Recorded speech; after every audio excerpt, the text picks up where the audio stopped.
দেখুন, এই সঞ্জু কর্মকারের আত্মীয় ইপ্সিতা কর্মকার, যিনি প্রতিবেশীও বটে এবং ওই ঘটনার অন্যতম সাক্ষী, আমি সরাসরি তার কাছে যাব। আমি প্রথমে যেটা জানতে চাইবো সেটা হচ্ছে এই মৃত্যু নিয়ে আপনাদের কি বক্তব্য? হ্যালো, হ্যাঁ শুনতে পাচ্ছি ইপ্সিতা দেবী।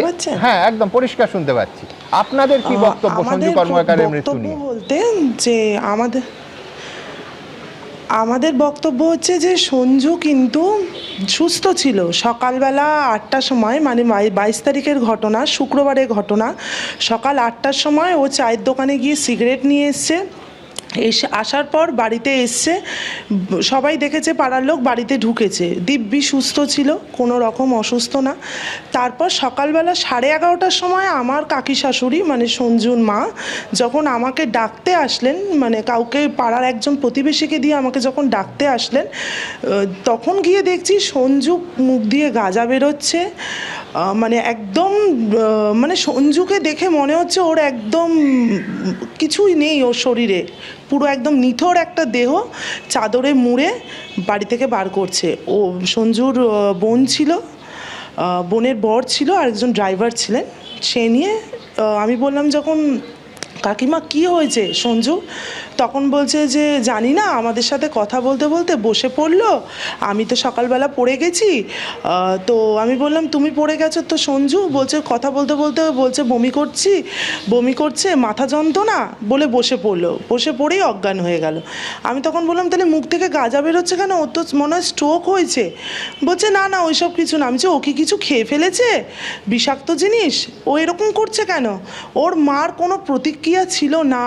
ওর মা বরঞ্চ হাসতে হাসতে বলছে না না, ওরা সব দেখে নেবে।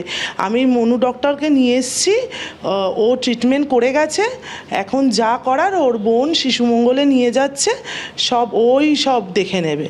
হ্যাঁ, অর্থাৎ আমি খুব স্পেসিফিক্যালি জানতে চাইছি, অর্থাৎ এই সঞ্জু কর্মকারের মৃত্যু, যে কোনো মৃত্যুই খুব দুর্ভাগ্যজনক, এই মৃত্যুর সঙ্গে কোথাও বিজেপির আঘাত বা পোস্ট পোল ভায়োলেন্স, মানে ভোট পরবর্তী হিংসা, বিজেপির মেরেছে, এই রকম কোনো বিষয় ছিল না? মানে আপনি যে গল্পটা বলছেন, আর অভিষেক যে জন্য সোনারপুরে ছুটে গেলেন যে তাদের এক কর্মী সঞ্জু কর্মকারকে বিজেপি খুন করেছে, বারবার বলছিলেন, সেটার সঙ্গে এই যে গোটা ভার্সনটা আপনি যে ঘটনাবলীগুলো পরপর বললেন, সেটা তো মিলছে না।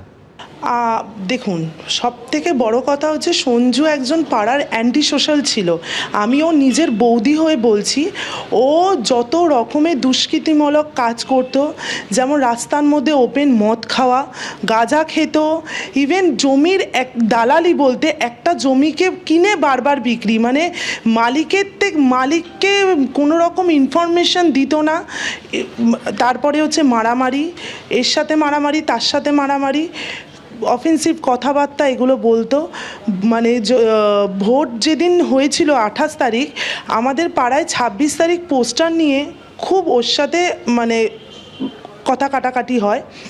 আমাদের পাড়ার যে অনিতা বোস কাউন্সিলর, তার বর বাবলা বোস আমাদের বাড়িতে আসেন এবং আমাদের প্রত্যেকটা বাড়িতে ঘুরে ঘুরে বলছে যে লাভলি মৈত্র, আমাদের এখানের যে বিধায়ক, বলছে তার বাড়িতে মানে তার পোস্টার ছেঁড়া নিয়ে। তো আমরা সবাই কম বেশি ওয়ার্কিং ওমেন, আমাদের এত সময় নেই যে পোস্টার ছিঁড়ব।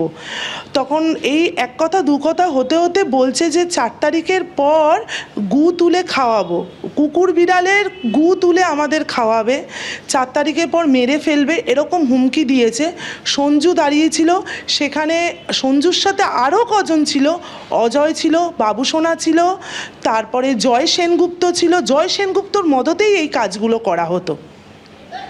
আর জয় সেনগুপ্ত ছিল আমাদের সোনারপুরের 9 নম্বর ওয়ার্ডের কাউন্সিলরের খুব ঘনিষ্ঠ, অনিতা বোসের খুব ঘনিষ্ঠ। আচ্ছা বেশ, এইখানে আমার পরের প্রশ্ন থাকবে যে দেখুন, মৃতের আত্মার প্রতি আমি শ্রদ্ধা জানাই, মৃত ব্যক্তির চরিত্রের ভ্যালু জাজমেন্ট আমি করতে চাই না, কিন্তু আমার প্রশ্ন হচ্ছে সেদিন তো ওই 9 নম্বর ওয়ার্ডে আপনারা সবাই ছিলেন।